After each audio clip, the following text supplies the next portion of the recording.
Welcome to Heidi Relationships. Today, we'll read some more stories from Reddit. But before we start, I would really appreciate if you could subscribe to the channel, like the video if you enjoyed it, and maybe leave a comment down below. That would help the channel a lot. Thank you very much in advance. The first one is titled, Update 3, Wife Wants Open Marriage to Sleep with Others. Our intensive therapy was a huge turning point.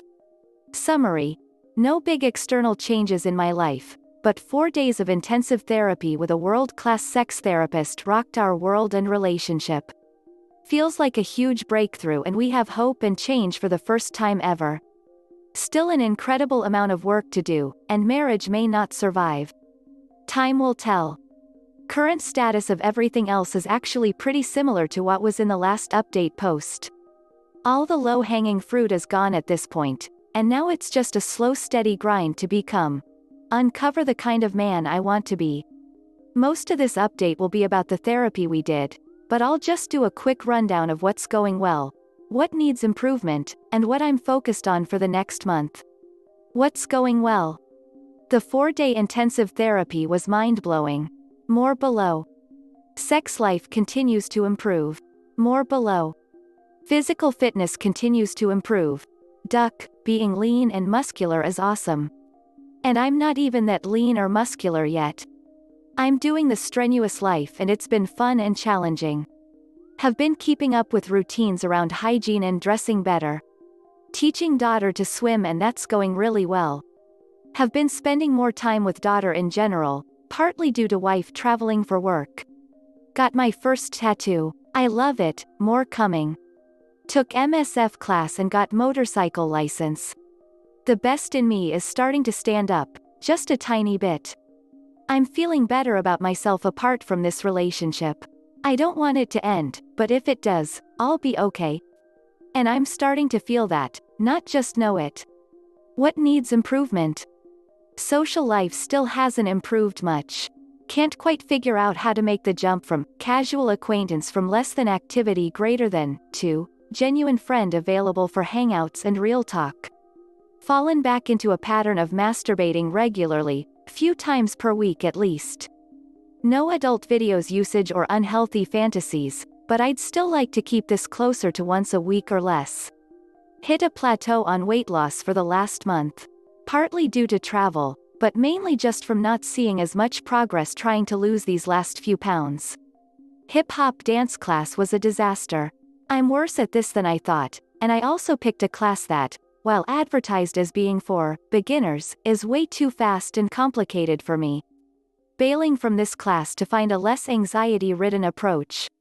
At a huge financial, career crossroads. Nothing I can get into here, but my heart and mind hasn't been on my work for months now, and it's catching up to me. Need to get my ass in gear. Haven't spent as much time with wife over the last 2 weeks due to travel, and this coming week won't be much better. Haven't been owning my crap around the house quite like I should. Nothing major here, as I watched our daughter and stayed on top of everything while wife was traveling last week and will again this coming week. But I've got a long list I made for myself of things that need to be done, and I haven't done them.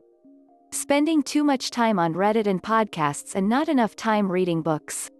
Spend a few days feeling sorry for myself that things aren't changing fast enough, that she's not affectionate enough, blah blah. Basically, just a pity party because she's not validating me. Gross. What's next? Keep working through stuff uncovered in therapy. Get my career crap under control. Get strict about my diet for another 3 to 4 weeks so I can finish this cut and start bulking in earnest. Stay on top of CrossFit, yoga, dressing well, hygiene, etc. Schedule masturbation for once a week. Start martial arts classes.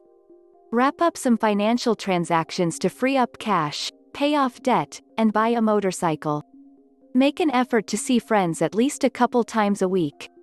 Figure out a better approach for dance, maybe even starting with some dance exercise classes? Or private lessons? Finish the books I've started. Schedule my vision quest and the NWTA for the next few months. Therapy intensive with Dr. David Schnarch. If you've spent much time here, you've probably seen someone recommend the book, Passionate Marriage, by David Schnarch. If you haven't read it, I can't recommend it highly enough. That book led me to set up this 4-day therapy intensive with him.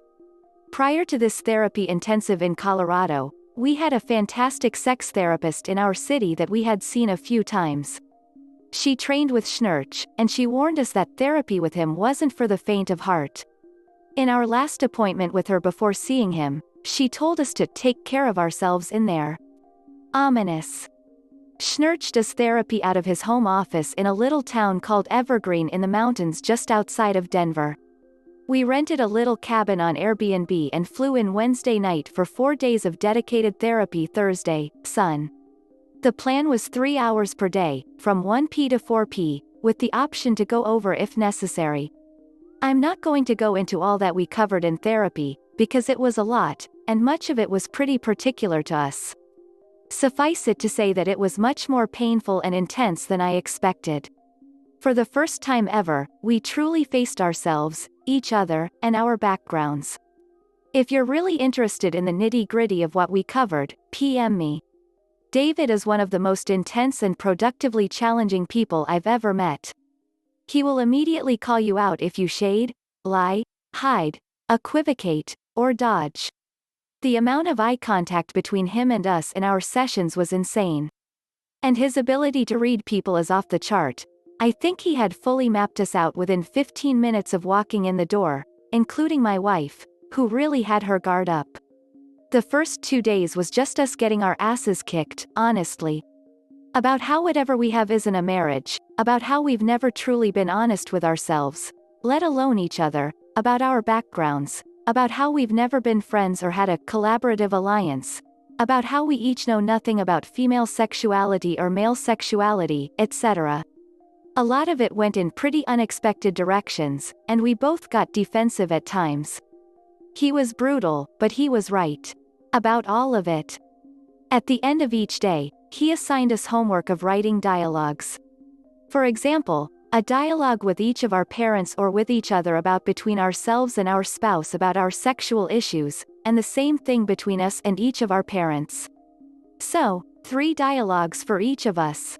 Then we were supposed to email them to him, and he'd provide commentary. Which he did, brutal, tear us apart commentary mostly.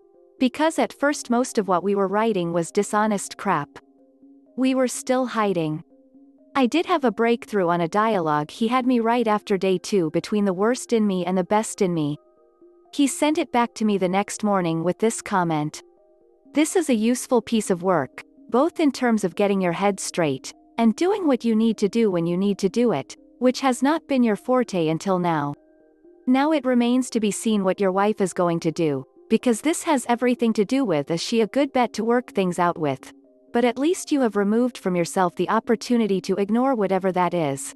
Unless you're willing to throw away what you wrote in your best, worst dialogue and make yourself a man not worth having sex with. If your wife tells you that you are placing shoulds on her, you can tell her that she can do whatever the hell she wants or doesn't want. Your issue is what you're going to do with whatever she doesn't do, not telling her what to do or getting her to do it. Simply put, if you are so easily drawn into your wife's issues and can't keep your eye on your own, you're not a guy who a woman really needs to reckon with. I look forward to speaking with you shortly. If you want to read the actual dialogue and his commentary, which I highly recommend, you can do so here. https://imager.com/a/dbgdeep.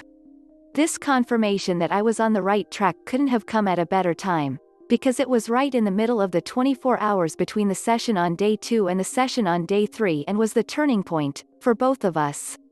I've never seen her so angry and overwhelmed.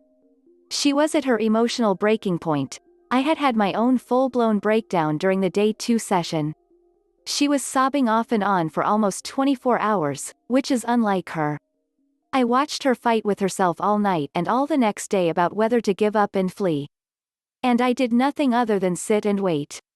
Her crucible was pulling herself together and dragging herself back into the therapy on day 3 and being open. My crucible was stepping back and letting her fight with herself, making it clear that I wasn't going to pressure her and that she had to decide what she wanted. And if she didn't want to be here, so be it. In the end, she didn't bail. She sobbed for hours leading up to the session, and I genuinely thought she was going to just grab an Uber to the airport and leave. We both knew that would have been the end of our marriage. But I made it clear that I wasn't going to push her, and I stuck to it. She told me later that she pushed herself because she knew I wasn't going to. So, in the end, we both went to the session on day 3.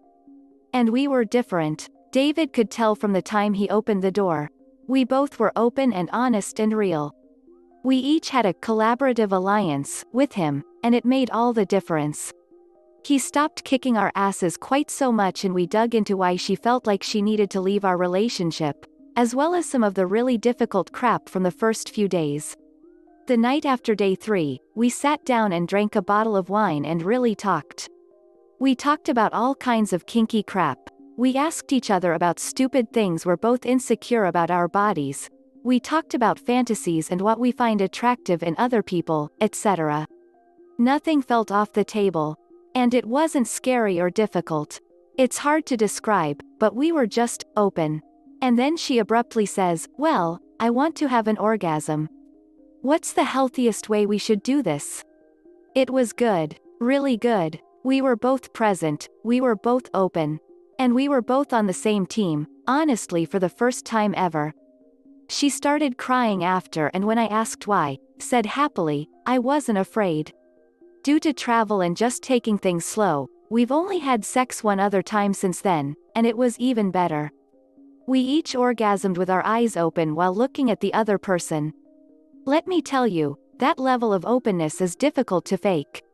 The whole thing opened my eyes as to what a truly world-class therapist can accomplish. He pushed us both to our breaking point in the space of 2 days so we could make some actual progress. He likes to say that speed creates hope, and that working hard and fast to get some breakthroughs keeps clients engaged and gives them forward momentum so they're less tempted to give up. I think we could have gotten to the same place with another great therapist, but it would have taken months or years. And that's with a great therapist. With most therapists, we would have never gotten there. We're continuing to work with him remotely via video conference sessions, and we'll likely go back in 3 to 4 months for another intensive. We've made a little progress and we feel closer and more on the same team, but there's more difficult crap for each of us to work through before we're each healthy enough to have a healthy relationship. In spite of all of this, I am only marginally more confident that our relationship will survive in the long run. But I feel infinitely more positive about that fact. We're both doing the hard work of facing ourselves and dealing with our crap, and we're being very open with each other about everything. We're not hiding. We're both clear that until we each address our underlying impairments, we can't have a healthy relationship. We're equally clear that the people who emerge on the other side of this process in a year or 2, hopefully, will be different people, and they may not be compatible. And if that happens, we'll be okay. Ironically, this level of honesty and differentiation makes it feel more likely that our relationship will survive, but who knows? For now, we each have a lot of painful work to do. Growing up is hard. The next one is titled, Update 4, Wife Wanted Open Marriage to Sleep with Others. I stopped initiating sex, went through a storm of anxiety, but things are improving. Our therapy intensive at the end of June was a breakthrough and it lasted for a bit, but then started slipping away. We were falling back into our old patterns. My fear and stress were rising. Maybe things hadn't really changed. After a crap-tea argument with the same old tug of war around sex and me feeling fearful we wouldn't have enough and her feeling pressured and guilty, I decided I needed to take action and deal with myself. So partly inspired by users here, I decided to stop chasing and initiating sex for 100 days. I didn't do it out of bitterness or to prove a point or pressure her or kill my desire, but because I'm clearly way too hung up on sex, way too fearful about it. I spend too much time feeling bitter and resentful, and I knew stopping the chase and trying to have no expectations would be hard, and I wanted to sit with the anxiety and deal with it. I told her all of this except the 100 days part, probably as a way to leave myself a way out. I also decided I hate myself and to cut out basically everything I could use to distract myself from this. So, no simple carbs or junk food. no social media, no TV shows or podcasts or media of any kind other than books, no unhealthy masturbation, etc. I even cut coffee, basically, nothing to distract myself to avoid the anxiety I knew would probably result and trying to sort it out. Because to be honest, I really didn't think she would step up and initiate. I felt like I was fearful and scarcity-minded and controlling about our sex life because I was the only one who cared, and when I stepped back and surrendered, she wouldn't step up and I'd have to face reality. I was right, and it started much faster and harder than I thought it would. I kicked all this off when she got back from a work trip. We hadn't had sex for 2 weeks at this point. Literally on day one of her being back and me not initiating, my anxiety shot through the roof. Day after day, she didn't initiate or even show any interest or effort, just as I had feared. No distractions, so I just fought bitterness and resentment and panic. But after about 10 days of this, I started to feel a little differently. I started to wonder, if she wasn't initiating and it meant she wasn't into sex with me, why was I so desperate to have sex with her? What did it say about me? More broadly, if she wasn't sure she wanted me to be married to me, why was I so terrified, not sad, terrified, to let her go? What kind of love is that? In retrospect and with the benefit of some of our therapy sessions since then, I see now her lack of initiation for those first couple weeks doesn't mean she's not into me or having sex with me. That's too easy and reductive and based on my impatience and insecurity. But it did help me get more okay with setting her free, if she doesn't want to be here, because it's ultimately better for both of us. It helped me decide a marriage with mutual desire is really important to me, more important than staying married to her specifically and trying to get her to change who she is or what she wants so I can avoid feeling insecure, which has basically been the story for our entire relationship. I don't want to enslave anyone because I'm too weak to face myself. Getting my ass kicked in therapy. We've had 2 therapy sessions in the last month, each of them 3 hours long. And about 80% of both of them was him kicking my ass. In particular, about why I find it so difficult to get out of my own way. The evidence exists to show my wife is working on her issues, wants this relationship to work, is capable of attraction and desire for me, etc. So, what am I afraid of? Why am I so impatient and anxious? And why do I insist on behaving in ways which make it harder for her to work on herself? Why can't I just focus on myself and dealing with my issues? Story time. At one point during the last few weeks, it had been like 10 days since we had had sex. She had initiated a couple times prior to this, so I knew she was capable of doing it. But there was nothing since then, not a flicker of interest from her. Now, I know for many here who have gone years, my whining about 10 days must seem like a slap in the face, but for where we are right now, it's hard for me to handle. Every night when we pass some silent threshold and it's clear we're not having sex, my anger and resentment flares up. I am ducking hate that feeling. I want to let go of expectations, I want to not pressure her, but I feel so ducking angry and betrayed. I feel like she's not doing her part. I know she's capable of desire, of getting there if she wants to, of pushing herself. And so, every night when nothing happens it just feels like a slap in the face, like her telling me she doesn't care about me, she'll maybe get around to it, but in her own sweet time. I try to hide it, but she can map my mind and knows I'm upset. That's the worst in me, though. It's the selfish part of me, the accusatory part, the impatient part, the fearful and needy and whiny part. It's the part which would much rather point fingers at my wife's lack of effort than to worry about myself. And now I can at least recognize it and try and pull myself together. So, after 10 days of me getting increasingly frustrated, I slapped myself in the face and decided to give this amazing, beautiful, long-suffering woman the benefit of the doubt. Treat her like a friend, recognize she's working through her own crap, whether I can see it or not, and shift my focus to doing my best and making it easier for her instead of harder. Duh.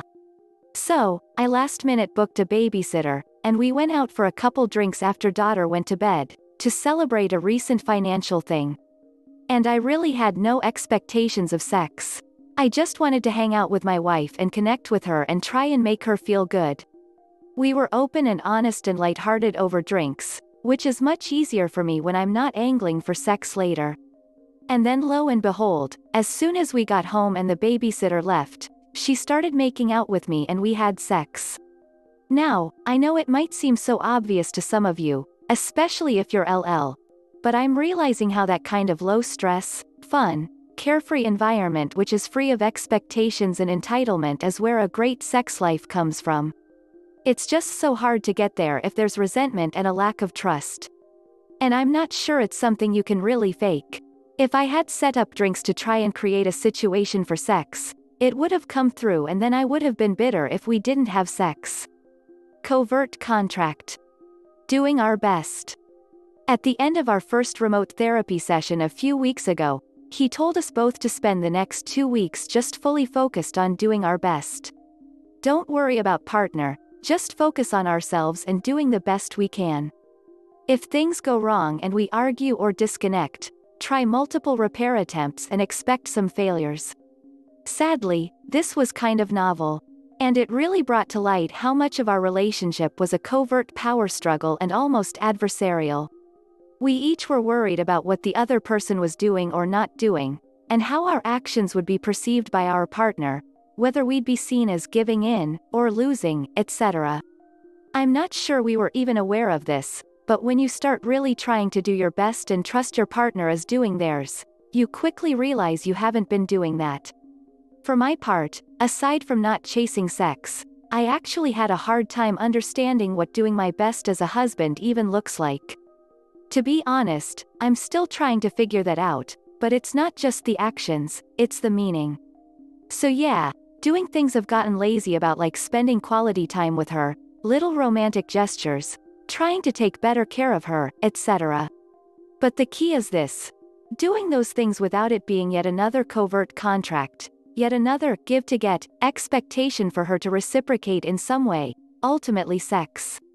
And then when that doesn't happen, it fuels my bitterness and resentment because she's not living up to my unspoken expectations. So crap tea. This is one of the features of this journey which is so hard to put into words. I'm doing things for and with her now that I'm getting a positive reaction for which would have been counterproductive a while ago. And even if you told me, do it with no expectations, I couldn't have done that, because I was so focused on her meeting my needs and we had so little trust I couldn't have even seen that I had a covert contract. And we're not out of the woods yet, and I'm sure I still don't see all this clearly, but I'm slowly waking up. I won't focus too much on her side and what doing her best means to her, because that's for her to wrestle with, but she has initiated sex several times and she told me she's been watching adult videos and masturbating, things she's never done before.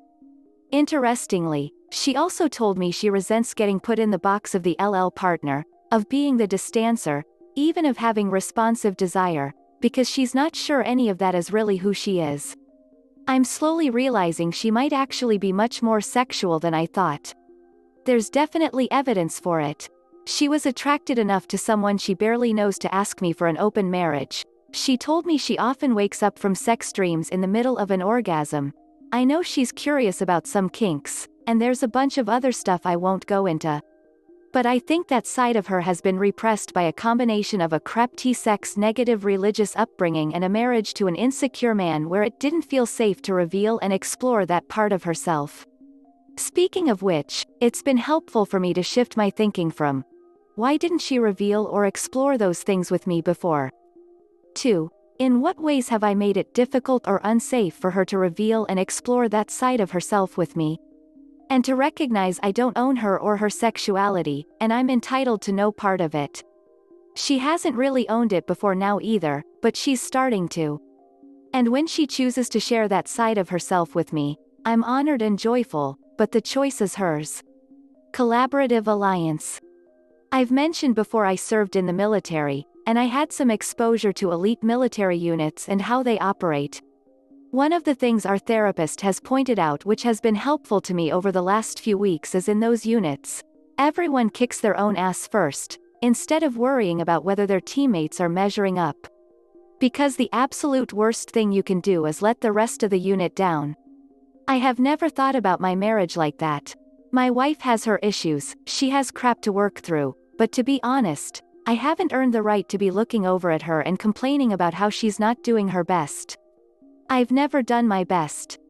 And the picture of two people holding themselves to their own high standards and working hard on themselves so as to not let the other person down is a beautiful picture of a collaborative alliance in marriage. It means believing the best about your partner, putting aside your expectations for them and their role in your relationship, and really focusing on yourself first. And yes, it means them doing the same thing, but if you focus on that part, you've already lost. Conclusion. This is a long, painful, confusing journey, but one I'm grateful for. There are no shortcuts or easy answers when it comes to growing up and building a great relationship. Some of the things I'm doing now, like stopping initiating sex or doing more little romantic gestures, which seem to be helping, would probably have made things worse had I done them a few months ago, because I would have been doing them from the complete wrong spirit and for the wrong motivations. I'm reading books now about marriage and relationships which are the opposite of ones I read a few months ago in terms of their approach, but I need different things at different times as I change and my relationship changes. I'm still trying to understand how it all works and fits together. I don't think it'll ever end. I still feel like I don't really understand where we are, how we got here, how crappy our marriage has been, and how little I know about being a great husband, but I'm starting to see it, just a tiny bit. I can feel the fog lifting, trust forming, the best in me starting to stir from his slumber, and my insecurities beginning to burn away. Emphasis on the burning, because this crap is painful as duck. This is the end of the video.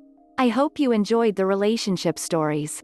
Please don't forget to subscribe to the channel, like the video and write a comment. I really appreciate your support and it helps my channel so much. Thank you.